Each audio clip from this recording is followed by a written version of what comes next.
এই আশুরা মুহররম মুহররম মাস 12টি মাসের মধ্যে আল্লাহর নিকট 4টি মাস সর্বশ্রেষ্ঠ এবং উত্তম এবং দামি, তারই মধ্যে অন্যতম যে মাস সেটা হচ্ছে মুহররম মাস। মুহাম্মদ সাল্লাল্লাহু আলাইহি ওয়াসাল্লামের জামানায় 4টি মাসে সব ধরনের যুদ্ধ এটা নিষিদ্ধ ছিল।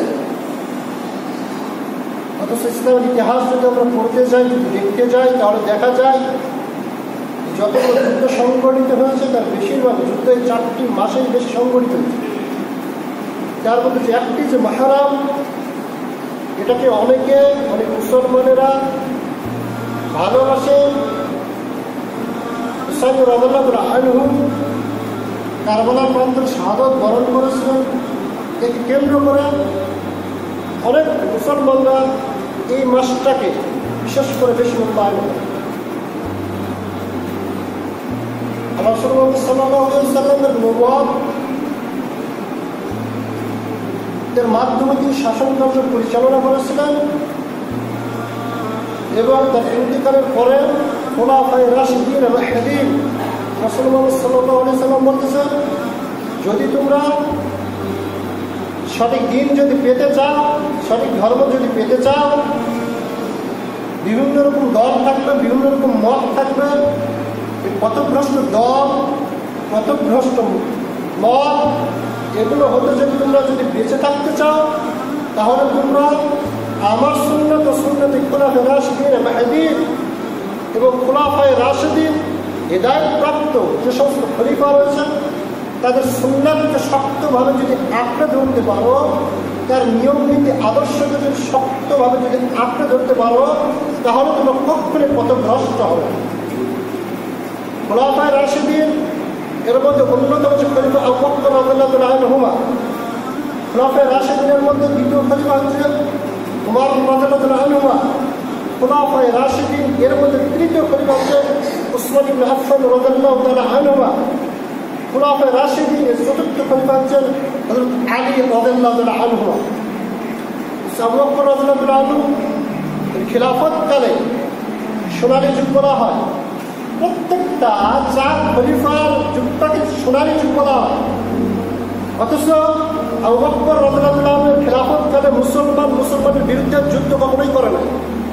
উমর রাদিয়াল্লাহু আনহুর খিলাফতকালে মুসলমানকে বিরুদ্ধে কখনো যুদ্ধ করে নাই। কিন্তু উমর রাদিয়াল্লাহু আনহু যে যখন ইন্তিকাল করলেন তখন থেকে শুরু হলো ফিতনা। আর সেই ফিতনাটা শুরু হয়েছে উমর রাদিয়াল্লাহু আনহুর ইন্তিকালকে কেন্দ্র করে। যখন তিনি ইন্তিকাল করলেন তখন থেকে ফিতনার দরজা উন্মুক্ত হয়ে গেল।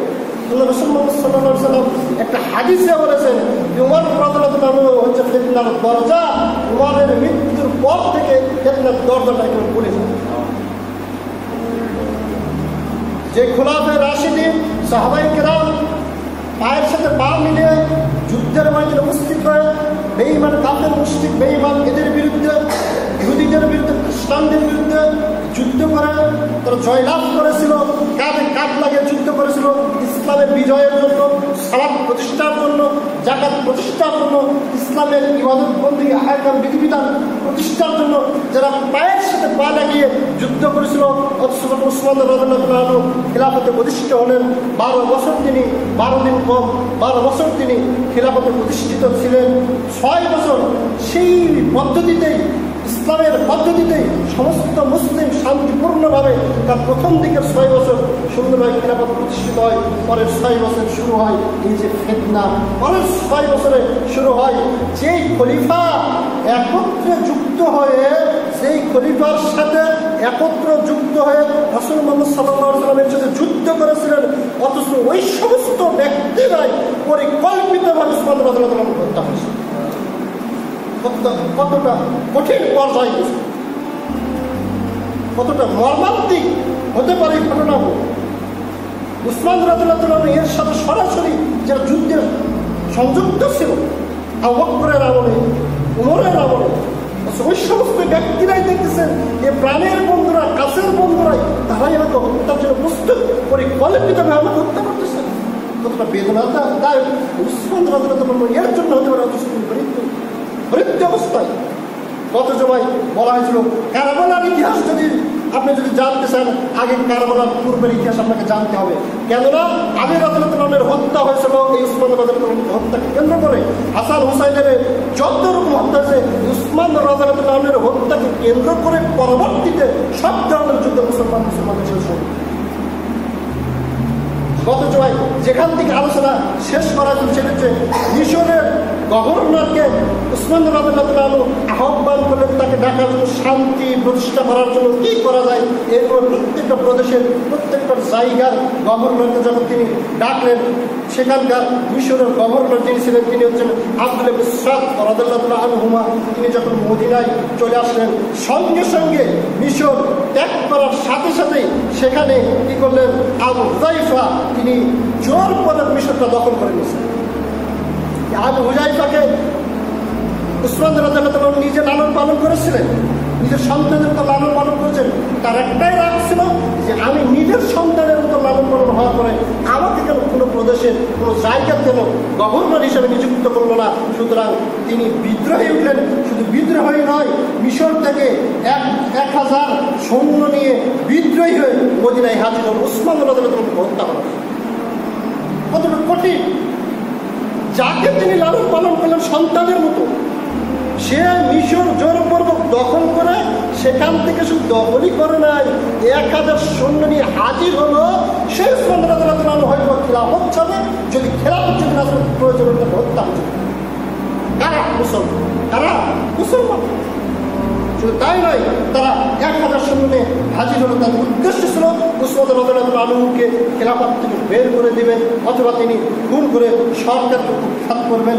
দেখা গেল ইরাক থেকে কিছু লোক আসলো, কুফা থেকে লোক আসলো, বসরা থেকেও ওই রকমভাবে বিভিন্ন ধরনের সৈন্য নিয়ে বিদ্রোহী নিয়ে উপস্থিত হলো, মদিনায় উপস্থিত হলো। কুফা থেকে আসলো, বসরা থেকে আসলো, ইরাক থেকে আসলো, মিশর থেকে আসলো। কি জন্য? উসমান রাদিয়াল্লাহু আনহুর খিলাফত তারা মানবে না। হয়তো সরকার থেকে প্রত্যাগ করবেন, হয়তো বা সরকার থেকে তাকে উৎখাত করবেন, নয়তো তাকে খুন করবেন। যে কোনো মূল্যে হলেও তাকে খেলাফত থেকে বের করে দিবেন। এটা হচ্ছে তাদের টার্গেট।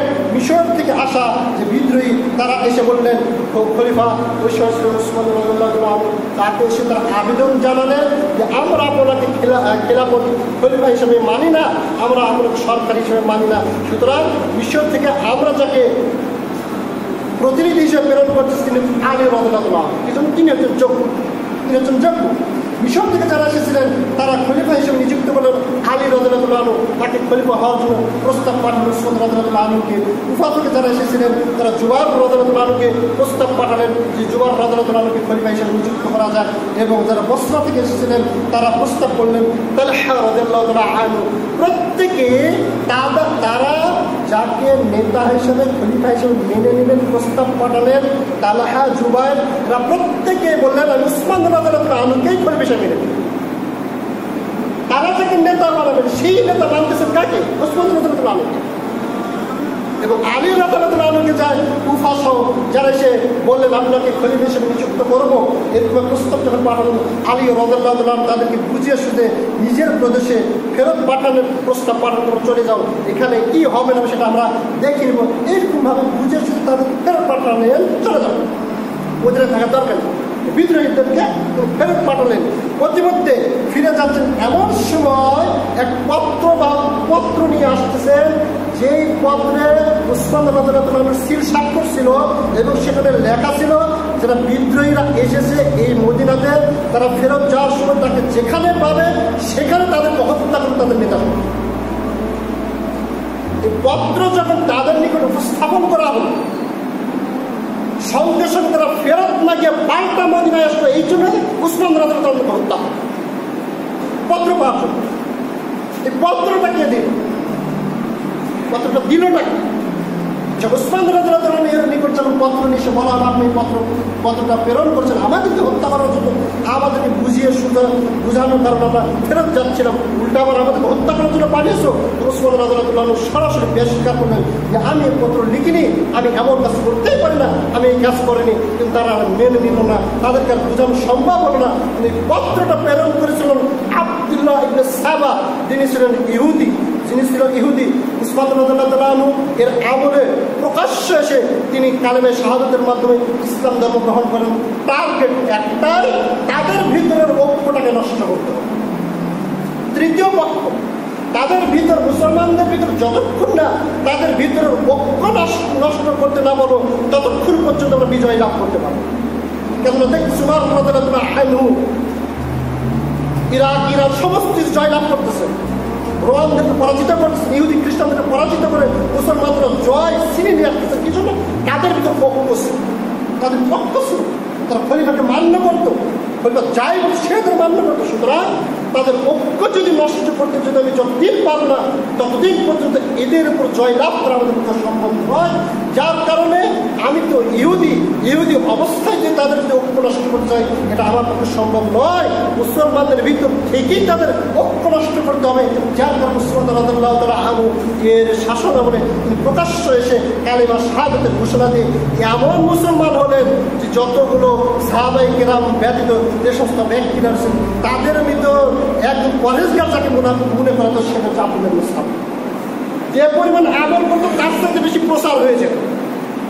পীরদের এরকম প্রচার হয় না, এইরকম ভাবে মানে তাদের মধ্যে গুরু পীর, এবং তিনি একটা দল, একটা মোটামুটি বড় ভাবের একটা দল পর্যন্ত গঠন করবেন। আব্দুল্লাহ ইবনে সাবা তারা বড় দাঁড়িয়ে ছিল। উসমান রাদিয়াল্লাহু আনহু উসমান রাদিয়াল্লাহু আনহুকে বলতেছেন যে উসমান রাদিয়াল্লাহু আনহু আপনি আপনার দায়িত্ব আমাকে দিয়ে দেন, আমি আপনার সাথে ভালো দায়িত্ব পালন করব। এইরকম তার দায়িত্ব নবীর পাশাপাশি তিনি চাইছিলেন তাদের ভিতরে পক্ষটাকে নষ্ট করবেন। এই আব্দুল্লাহ ইবনে সাবা যে তাহাজ্জুদের সালাত আদায় করতেন, যে পরিমাণ আদায় করতেন তার সাথে বেশি প্রসার করতেন। এই জন্য তার দিনদারিটা যদি না দেখানো যায় তাহলে মানুষ তাকে মান্য করবে না, মুসলমানরা তাকে মান্য করবে না। কিন্তু তার দিনদারিটা বেশি তার প্রসার হয়ে যেত, যে পরিমাণ আমল করতো তার থেকে বেশি প্রসার। আর মানুষও মনে করতো আল্লাহ ভীতি যদি লোক যদি কেউ থাকে তাহলে আব্দুল্লাহ ইবনে সাবাই আছে আল্লাহ ভীতি। এবং আব্দুল্লাহ ইবনে সাবা যত বড় বড় সাহাবী রয়েছে তাদেরকে কেউ বিভিন্ন রকমের কালপনা দিয়ে শুরু, বিভিন্ন রকম ভাবে সেটা হচ্ছে উসমান রাদিয়াল্লাহু আনহু খেলাফতের যোগ্য হয়, খেলাফতের যোগ্য হবেন আলী রাদিয়াল্লাহু আনহু, তিনি কেন যোগ্য হবেন? উসমান রাদিয়াল্লাহু তাআলা আনহুমা এই যে মনে করে একটা কোরআন রয়েছে, এই কোরআনটা কি মুসলমান পড়াতে পারবে? আপনাকে যদি বলে কোরআনটা পড়াতে পারবে? কোরআন 7 কেরাতে কোরআন নাজিল হয়েছিল, যেটা আবু বকর করেননি, যেটা উমর করেননি, সেটা উসমান রাদিয়াল্লাহু আনহু কি করেছেন? প্রত্যেকটা কেরাতের কোরআন এক কেরাতে লিপিবদ্ধ করেছে, এবং এক কেরাত লিপিবদ্ধ করার পরে যত কোরআন রয়েছিল সমস্ত কোরআন তিনি পুড়ে ফেলে দিয়েছিল, যাতে করে মানুষের ভিতরে যে মতলব্ধ বিষয়গুলো রয়েছে এটা দূর হয়ে যাবে। এই এক কোরআন রেখেছেন এক কেরাতে, যেটা আমরা পাঠ করতেছি পড়তেছি। এটা করার কারণে ওই আব্দুল্লাহ ইবনে সাবা এক শ্রেণীর মুসলিমদেরকে বোঝাতে শুরু করলেন যে ব্যক্তি আজকে কোরআন পুড়িয়ে ফেলেছে সে কোরআন কি করতে পারে। সেও ছিল কত তো ঠিক যে আল্লাহর কোরআন পুড়িয়ে ফেলে দিয়েছে, যা আবু বকরের শাসন আমলে হয়নি, উমরের শাসন আমলে হয়নি, তাহলে পরবর্তী কি বা হতে পারে। এইভাবে উসমান রাদিয়াল্লাহু আনহুর বিরুদ্ধে বিদ্রোহী করে তুলতে তিনি সক্ষম হচ্ছেন। এবং তিনি শুধু তাই নয়, তিনি বলছেন দেখো মদিনায় উমর রাদিয়াল্লাহু আনহু এর শাসন আমলে মদিনায় শাসক ছিলেন মারওয়ান ইবনে হাকাম, আর উসমান রাদিয়াল্লাহু আনহু এর শাসন আমলে তার উমাইয়া বংশের যে লোক তাকে তিনি নিযুক্ত করেছেন। বসরার গভর্নর ছিলেন উমর রাদিয়াল্লাহু আনহুর জামানায় জিয়াদ ইবনে আবি, যিনি মিশ্র বংশে ছিলেন, আর উসমান রাদিয়াল্লাহু আনহু এর জামানায় এর খিলাফত আমলে আব্দুল্লাহ ইবনে আমির, যিনি ছিলেন উমাইয়া বংশের লোক। ঠিক অনুরূপভাবে কুফায় আব্দুল্লাহ ইবনে মাসউদ রাদিয়াল্লাহু আনহু তিনি ছিলেন উমর রাদিয়াল্লাহু আনহু এর জামানায় কুফার গভর্নর ছিলেন আব্দুল্লাহ ইবনে মাসউদ রাদিয়াল্লাহু আনহু। আর উসমান রাদিয়াল্লাহু আনহু সেখানে পরিবর্তন করে তিনি যেখানে গভর্নর নিযুক্ত করেছেন তিনি হচ্ছেন আল ওয়ালিদ ইবনে উকবা, পরবর্তীতে সাইদ ইবনে আস, তারা প্রত্যেকেই ছিল উমাইয়া বংশ। ঠিক মিশরের গভর্নর ছিলেন উমর রাদিয়াল্লাহু আনহুর জামানায় আমর ইবনে আস সাহেব, তিনি ছিলেন সাহেব গোত্রে। কিন্তু উসমান রাদিয়াল্লাহু আনহু যখন খেলাফত লাভ করলেন তিনি সেখানে পরিবর্তন করে দিলেন আব্দুল্লাহ ইবনে সাব, যিনি ছিলেন উমাইয়া গোত্রে। ঠিক অনুরূপে সাম এবং সিরিয়ার যিনি ছিলেন উমর রাদিয়াল্লাহু আনহুর জামানায় ছিলেন মুয়াবিয়া ইবনে আবু সুফিয়ান, উসমান রাদিয়াল্লাহু আনহুর জামানায় তিনি খেলাফতে অধিষ্ঠিত ছিলেন এবং গভর্নর ছিলেন, সেটাকে মুয়াবিয়া ইবনে আবু সুফিয়ান, যিনি ছিলেন উমাইয়া বংশ। যার কারণে এই যে আব্দুল্লাহ ইবনে সাবা সমস্ত ব্যক্তিদেরকে বোঝাতে সক্ষম হলেন যে দেখো, প্রত্যেকটা জায়গায় তার নিজের কর্তৃত্ব, নিজের ক্ষমতাকে একেবারে উপরে উঠিয়ে নিতেছেন, তার বংশটাকে উপরে নিয়ে যাচ্ছেন, আর বাকি বংশটাকে নিচের দিকে নিয়ে যাচ্ছেন। এটা ছিল তার ভুল। এগুলো কিছু কারণে এই সমস্ত বিদ্রোহীরা সক্ষম হলেন এবং বুঝতে সক্ষম হলেন উসমান রাদিয়াল্লাহু আনহুকে খেলাফত থেকে হটাতে হবে। যদি হটাতে যদি না পারি তাহলে পুরো শাসন ব্যবস্থা উমাইয়া বংশে চলবে। আর বংশের ভেদাভেদ আগে থেকেই ছিল, বংশের শত্রুতা আগে থেকেই ছিল। তার বংশে আমাকে শাসন করবে, আমি তার বংশকে শাসন করবো।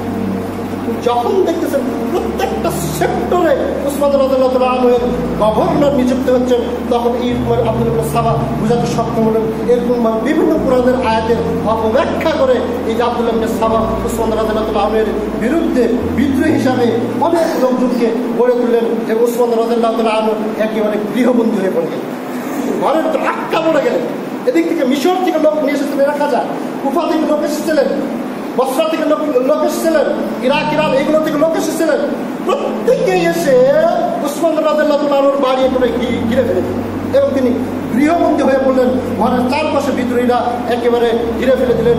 যতটা দিন যাচ্ছে ততটাই বিদ্রোহীরা আরো বেশি বিদ্রোহী হয়ে উঠতেছেন যে উসমান রাদিয়াল্লাহু আনহু হয়তো খেলাফত ছাড়বেন, নয়তো তাকে আমরা হত্যা করবো। উসমান রাদিয়াল্লাহু আনহুর গেটটা লাগানো ছিল, এইভাবে বিদ্রোহীরা পুরো গেট সহ পুরো বাড়িটাকে একেবারে ঘিরাও করে রেখে দেওয়া হয়েছিল।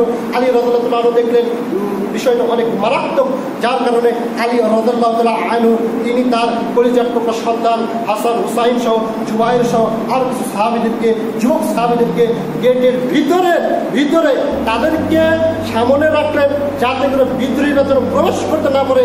এই কারণে তাদেরকে সামনে পাহারাদার হিসেবে নিযুক্ত করলেন। হাসান হুসাইন সহ এখন শক্তিশালী কিছু সাহাবী এবং যুবকদেরকে সামনে রাখলেন। শুধু তাই নয়, উসমান রাদিয়াল্লাহু আনহুকে এমনভাবে তারা বিদ্রোহীরা রাখলো, তাকে ৫ ওয়াক্ত সালাত আদায় করার জন্য মসজিদে আসতে পর্যন্ত বাধা প্রদান। যেই সালাতের জন্য যুদ্ধ করেছিল উসমান রাদিয়াল্লাহু আনহু, যেই জামাতের সহিত সালাতের জন্য রাসূলুল্লাহ সাল্লাল্লাহু আলাইহি ওয়াসাল্লাম মধ্যে বলতেছেন, কোনো ব্যক্তি যদি ইচ্ছাকৃত যদি সালাত পরিত্যাগ করে তাহলে তার ঘরটা মনে হয় আমি আগুনকে জ্বালিয়ে। উসমান রাদিয়াল্লাহু আনহু জামাতের জন্য মনটা কাঁদতেছেন যে আমি জামাতের সহিত সালাত আদায় করবো। আচ্ছা, বিদ্রোহীরা বলছে তাকে জামাতের সহিত সালাত আদায় করতে দেওয়া যাবে না, মসজিদে সালাত আদায় করতে দেওয়া যাবে না। তিনি মসজিদে সালাত আদায় করতে পারছে না।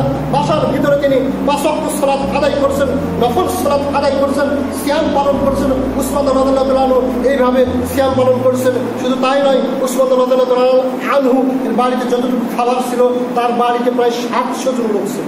ঘরের ভিতর প্রায় ৭০০ জন লোক ছিল। ৭০০ জন লোকের খাবার যদি প্রতিদিন খায় কি পরিমাণ খাদ্য লাগবে, কতটাই খাবে। একদিন 2 দিন বন্দী ছিলেন না, প্রায় 40 দিন যাও করছে উসমান রাদিয়াল্লাহু আনহু, 40 দিন যাও করছে। তারপরে সব ধরনের খাবার বন্ধ করে দেওয়া হলো, সব ধরনের পানি বন্ধ করে দেওয়া হলো। উসমান রাদিয়াল্লাহু আনহু ময়লা পানিতে ইফতার করতেন। আর তিনি এই জানালা বলেন একটু ফাঁক দেন, তাদেরকে বিদ্রোহীদেরকে বলতেন, হে বিদ্রোহীরা, আজকে তোমরা আমাকে পানি পান করতে দিতেছো না, ময়লা পানিতে আমি ইফতার করছি। অথচ যখন আমি মক্কা বিজয় হলো, যখন মদিনায় আসলাম, দেখলাম মুসলমানদের পানি সংকটে রয়েছে, তারা পানি পাচ্ছে না। অথচ আমি কি করেছিলাম, তোমাদের জন্য মদিনায় প্রবেশ করে যখন দেখলাম পানি সংকটে মুসলমানেরা পানির জন্য হাহাকার করতেছে, পানির জন্য কান্নাকাটি করছে, তখন আমি বীর রোমা নামক একটা কূপ রয়েছে, যেটা আমি 20,000 দিরহাম দিয়ে ক্রয় করে তোমাদের জন্য ওয়াকফ করে দিয়েছিলাম।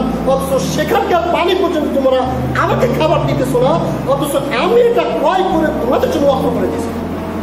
উসমান রাদিয়াল্লাহু আনহু এবার কাঁদতেন আর বলতেন যে তোমরা একটু পানি খাবার দাও, একটু খাবার দাও, একটু পানি দাও, এরকম কাঁদতেন। তারপরে বিদ্রোহীদের অন্তর একটু বিগলিত হয়নি, বিদ্রোহীদের অন্তর আরো বিদ্রোহী হয়ে উঠত।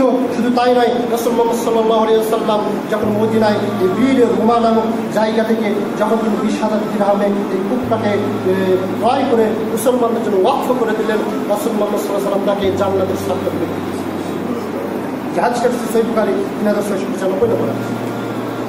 জান্নাতের সার্টিফিকেট পায় একজন ব্যক্তি, তাকে বিদ্রোহ করে রেখেছেন কারা?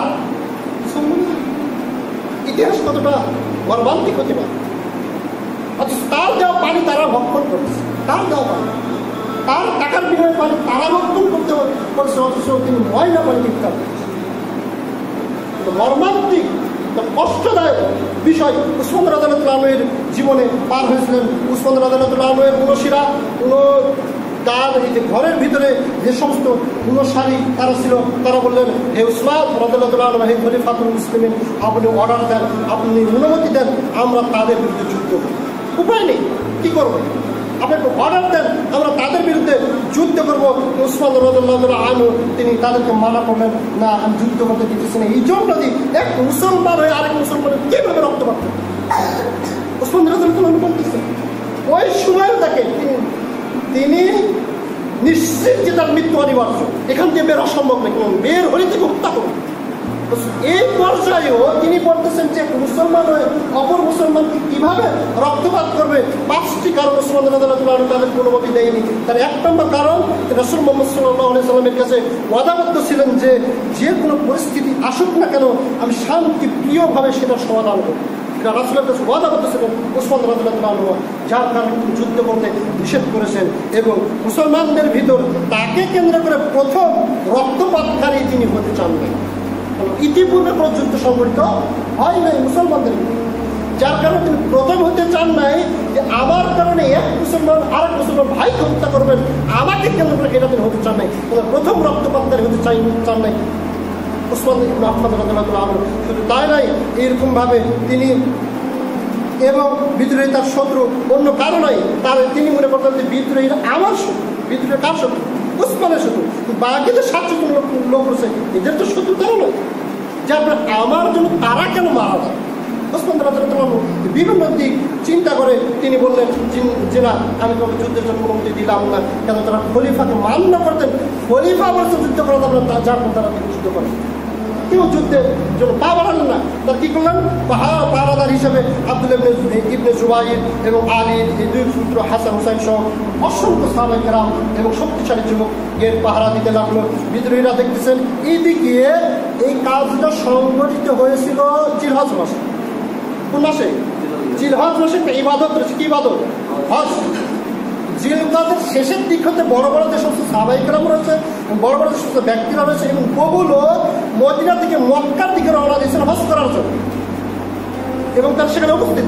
আর এই ফাঁকে বিদ্রোহীরা সে ঘিরে ধরেছে। এই জন্য সেই মদিনা তার লোক ছিল না, সেই রকম মানে লোক ছিল না, কিন্তু তারা হজ করার জন্য মক্কায় উপস্থিত।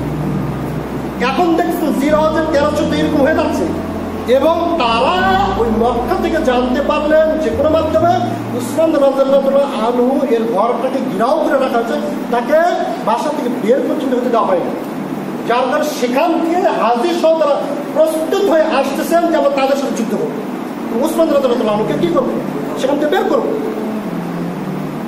এই জিনিসটা তারা বুঝতে পারলেন, জানতে পারলেন যে তারা যদি আসে তাদের সাথে বের ওঠা আমাদের পক্ষে সম্ভব নয়, কেন বীরশ্রেষ্ঠ সাহাবী রয়েছে এবং শক্তিশালী সাহাবী রয়েছে, অনেক হাজি রয়েছে, অনেক ব্যক্তি রয়েছে। সুতরাং আমাদের যে স্বার্থ উসমান রাদিয়াল্লাহু আনহুকে হত্যা করা, সুতরাং এটা আমাদের দ্রুত করতে হবে। তারা যদি এসে যেত না, আমাদের সম্ভব হবে না। যার কারণে বিদ্রোহীরা কি করলো? তার গেটের সামনে আগুন লাগিয়ে, উসমান রাদিয়াল্লাহু আনহু এর গেটের সামনে আগুন লাগিয়ে দিল। ভিতরে যে হাসান হুসাইন সহ যে সমস্ত যারা পাহারা দিচ্ছেন তারা আগুন নিভানোর জন্য চলে আসলেন। পাশে তারা পিছনে গিয়ে তাদের গেটটাকে ভেঙে উসমান রাদিয়াল্লাহু আনহু এর বাড়ির ভিতর প্রবেশ করলেন হত্যা করার জন্য। বিদ্রোহীরা উসমান রাদিয়াল্লাহু আনহু সেই দিন সকালে জিলহজ মাসের 18 তারিখে উসমান রাদিয়াল্লাহু আনহু জানতে পেরেছিলেন যে আজকে আমার জন্য মৃত্যু নিশ্চিত।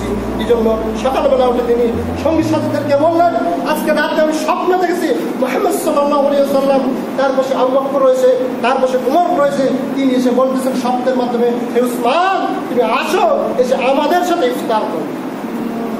যার উসমান রাদিয়াল্লাহু আনহু সকালে উঠে বললেন, তোমরা চলে যাও, তোমরা পিছনের রাস্তা দিয়ে তোমরা চলে যাও, আমার জন্য তোমরা হত্যা হয় না, আবার তারা আসবে, আজকে আমার মৃত্যু সুনিশ্চিত। তিনি বুঝতে পেরেছিলেন মুহাম্মদ সাল্লাল্লাহু আলাইহি ওয়াসাল্লাম তাকে ডাকতেছেন, যার কারণে তিনি ফজরের সালাত আদায় করে তিনি কোরআন তেলাওয়াত করছেন। জুম্মার দিন ছিল, শুক্রবারের দিন ছিল, উসমান রাদিয়াল্লাহু আনহু হত্যা হয়েছেন জুম্মার দিন। কত কঠিন ব্যাপার, কোথায় সালাত, কোথায় ইবাদত করবেন? উসমান রাদিয়াল্লাহু তাআলা আনহু ফজরের সালাত আদায় করে তিনি কোরআন তেলাওয়াত করতেছেন। সূরাতুল বাকারার 137 নম্বর আয়াত তিনি তেলাওয়াত করতেছেন। এক বিদ্রোহী দেখলেন, উসমান রাদিয়াল্লাহু আনহু বললেন, এই উসমান রাদিয়াল্লাহু আনহুকে হত্যা করার জন্য ছুরি নিয়ে উসমান রাদিয়াল্লাহু আনহু একটা বৃদ্ধ লোক ছিলেন, যুদ্ধ করার মতো শক্তি তার নেই, প্রায় 80-90 বছরে বৃদ্ধ হয়ে গেছে। তিনি যখন কোরআন তেলাওয়াত করতেছেন, এমন মুহূর্তে এক বিদ্রোহী উসমান রাদিয়াল্লাহু আনহুকে হত্যা করার জন্য ঘরের ভিতরে যখন প্রবেশ করলেন, উসমান রাদিয়াল্লাহু আনহু বললেন, তুমি আমাকে হত্যা করতে চাচ্ছ? তোমার মাঝে আর আমার মাঝে যে বস্তুটা আছে সেটা হচ্ছে কোরআন, কোরআনের সামনে তুমি আমাকে হত্যা করবে? বিদ্রোহী কোরআন থেকে ভয় পেয়ে গেল, অনুতপ্ত হলেন যে আমি কাকে হত্যা করতে চাচ্ছি, যার মাঝে রয়েছে কোরআন, কারণ কি আমাদের কোরআনের বিপক্ষে সাক্ষী দিবে। এই ভয়ে তিনি বিদ্রোহী বের হয়ে গেল। উসমান রাদিয়াল্লাহু আনহু যে তাকে হত্যা করল না, তিনি বের হয়ে গেলেন, লোকটি বের হয়ে চলে গেল। এরপর মুহাম্মদ ইবনে আবু বকরের ছেলে মুহাম্মদ, একটু চিন্তা ভাবনা করে দেখুন উসমান রাদিয়াল্লাহু আনহু আর আবু বকরের সম্পর্ক কিরকম ছিল। আবু বকর ছিল মুহাম্মদ ইবনে আবু বকর, যিনি কুফা থেকে আসেন, তিনি ঘরে ঢুকলেন এবং উসমান রাদিয়াল্লাহু আনহুকে হত্যা করার জন্য তিনি প্রস্তুতি হয়েছেন। তখন তিনি বললেন, হে মুহাম্মদ, তুমি আমাকে হত্যা করার জন্য এসেছো, তোর বাপ যদি বেঁচে থাকতো এই কাজটা করতে পারতেন। উসমান রাদিয়াল্লাহু আনহু বললেন, কিছু তার সাথে যুদ্ধে তিনি আর পারবেন না, যুদ্ধে পারবে না, তুমি হত্যা করতে আসতেছো। আবু বকর যদি বেঁচে থাকতো এই দৃশ্য তিনি দেখার আগে তোমাকে হত্যা করবে, তুমি আমাকে হত্যা করতে এসেছো। কাছের লোককে হত্যা করতেছে, হত্যা করার জন্য গিয়েছিল।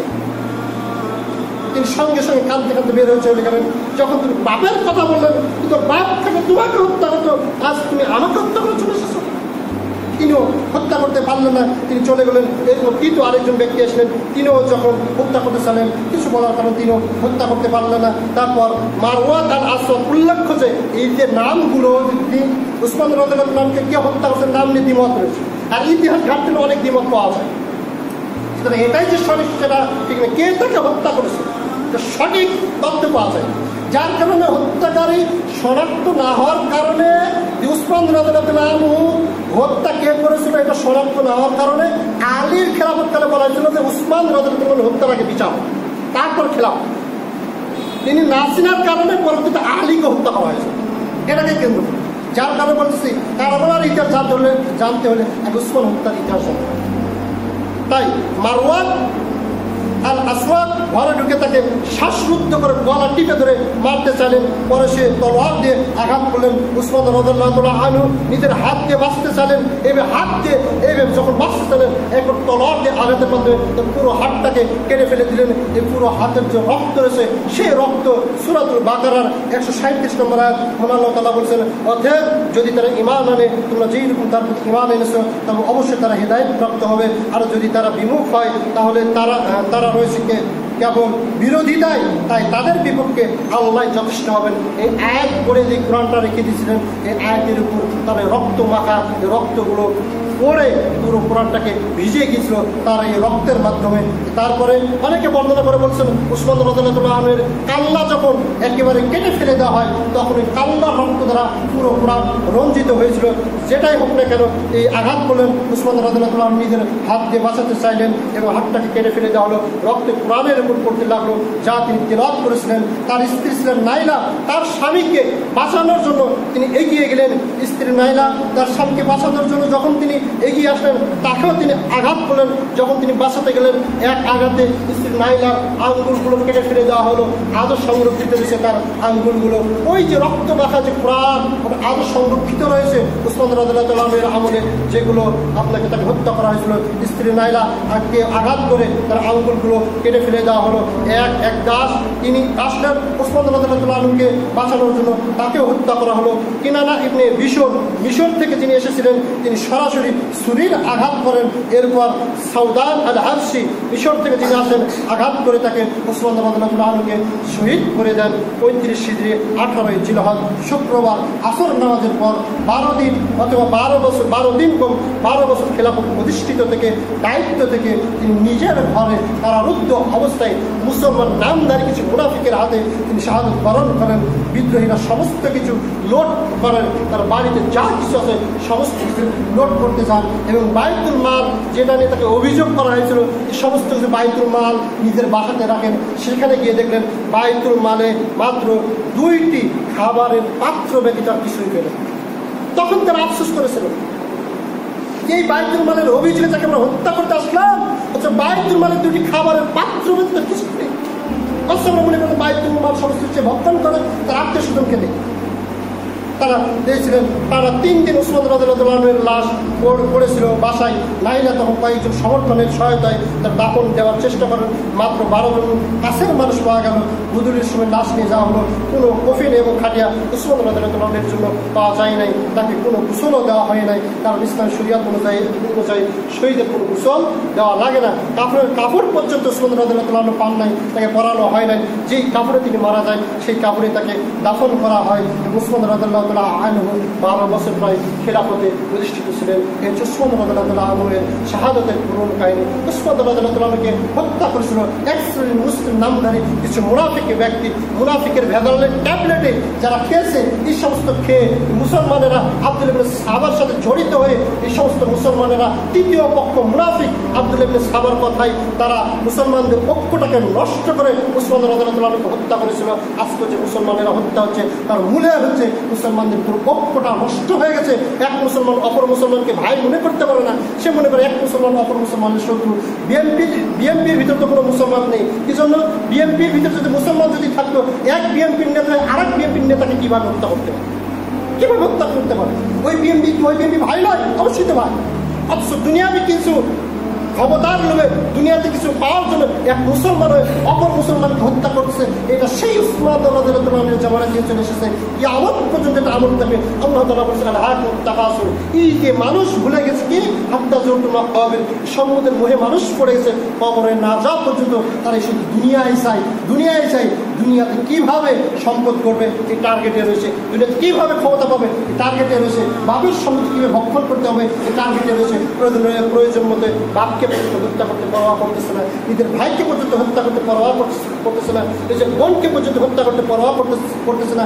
নিজের স্বামী সারাটা জীবন বিদেশ থেকে যে অর্থ সম্পদ দিলেন বাসাতে এসে যখন সেটা দাবি করছেন নিজের স্বামীকে স্ত্রী শাশুড়ি মিলে হত্যা করতে বিন্দু পরিমাণ তাদের হাত কাঁপতেছে না, অন্তর কাঁপতেছে না। এই সম্পদের মোহে তারা লিপ্ত হয়েছে মুসলমান নামদের কিছু মুনাফিক। সুতরাং আল্লাহ রাব্বুল আলামিন বোঝার তৌফিক দান করুন। সকলে আল্লাহুম্মা আমিন। মুসলমানদের বিজয় যতদিন ঐক্য না হবে, একতাবদ্ধ যতক্ষণ না হবে, এক না হওয়া পর্যন্ত কোনোদিন মুসলমানদের বিজয় সম্ভব হবে না।